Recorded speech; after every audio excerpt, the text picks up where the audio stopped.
G'day guys, Redfish here.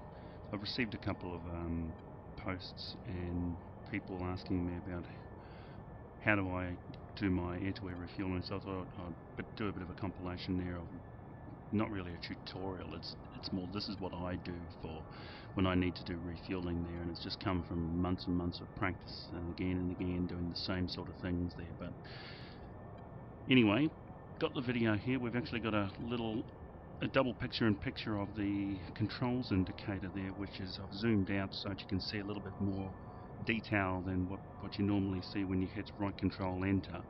So I actually fly with the Thrustmaster, the wonderful Thrustmaster Warthog, and I don't have any curves. I keep the dead zones at 0, so it's a linear y equals x axis. If you were to look at the options there, you can sort of see when I was jiggling around there, the movements there, it's sort of a direct feed, and it doesn't dampen anything out there, being y equals x.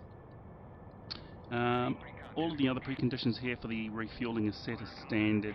I've got the tanker frequency, master arm is set to safe, the gun pack switch is safe, lasers safe, Mavericks if you're carrying them there, the EO power's off, and I've actually also got the refueling door slipway lever to open. You can see that on the right hand side underneath the standby compass. The light ready is illuminated in green, and the rest of my flight are actually in the formation there to my echelon to the right. Now what happens here, I basically try and just get in and fly formation. It's a very simple thing, and the biggest thing that I want to get across to you guys there is to practice, try flying behind an aircraft slowly. Just try and get as close as you possibly can, and just mimic and try and get as close as possible and mimic its movements there, and it's one of the best practice skills that you can get. Here I am now approaching up to the actual boom nozzle there, and I try and keep this picture relatively steady. As you can see in the left hand in the controls indicator, I just use very small movements, minuscule movements there, more than anything. There's a little bit of turbulence in the actual mission, and you can see that with the boom, it's sort of moving around there, just makes it a little bit more challenging, so to speak there. But I gradually get into the contact position, get permission from the boomer.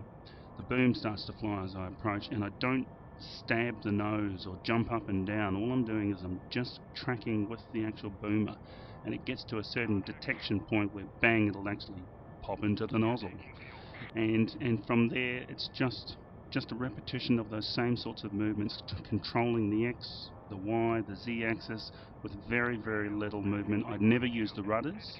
I never actually use the rudders there. I've read some people, they say take your feet off the rudders and curl your toes there. I tried that, it worked, it seemed to work there, and it's all just controlled with the throttle control and the actual flight stick itself. Now the secret, it's not really a secret, it's just I use the momentum of the aircraft, and I use the actual sight on the green coloured boom as it actually goes in and out of that boom knuckle, and I keep that at the very top, and I use that as I judge my approach there, if I'm coming too fast or if I'm too slow, or if I'm too far to the right or if I'm too far to the left. And it's just the constant little micro shifts there of my throttle as I blip it up. If I need to go forward, I'll blip it up there, hold it. Once I detect that aircraft is moving forward, I'll take the throttle back down just half a centimetre there. And you can see that there in the actual controls indicator there, and it looks like, but I'm always focusing by keeping that nozzle at the top of the HUD, out of that top sight glass. Every now and then I'll have a look down and see how much full fuel that I've got. In this case here, I've gone up too fast, so I take the throttle back. As soon as I detect that it's starting to move away, I'll then increase the throttle ever so slightly. And it's like you're preempting the engines. In fact, there is a bit of a lag time frame from when you move the throttle and before you get a response there, depending on how much the throttle that you've moved forwards and backwards. And I actually use that preemptive time there. I'll push the throttle forward, and as soon as I detect that it's moving forward, and I want to cut it, I'll cut it like 2 or 3 seconds before it actually stops there, and that's when I know that it's sort of like you're guessing, not really guessing, it's controlling what's going to happen in the future there a little bit there. And as you can see, it's just the smallest movements, the smallest controls and practice. As well as that, you're keeping your aircraft there in an ideal position.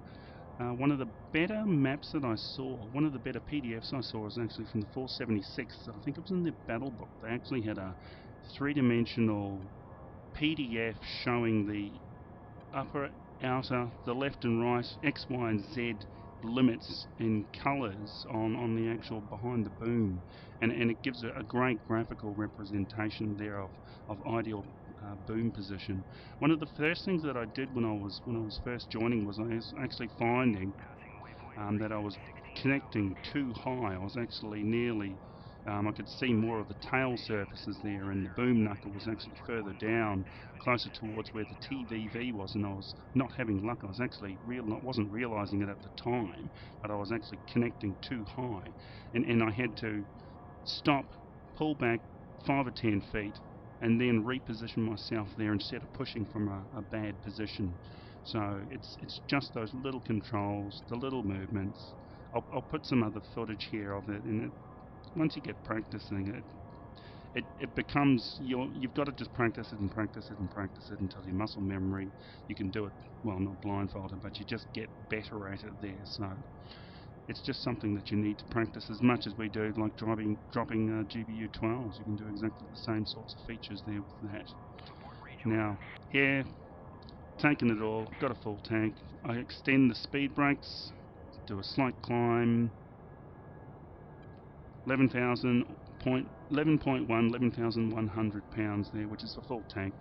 Done it in one, and now it's happy time. So we turn on the countermeasures panel, select automated panel, program J, and time for flares,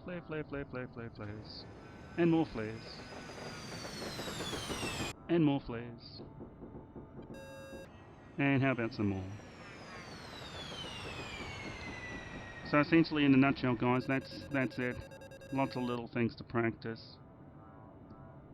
Small movements. I use the engine lag time, and it's just preempting and keeping it in control, controlling the axis when you're behind the aircraft, X, Y, and Z at one time there, and concentrate on one axis to get into the correct position, and then very slow throttle movements.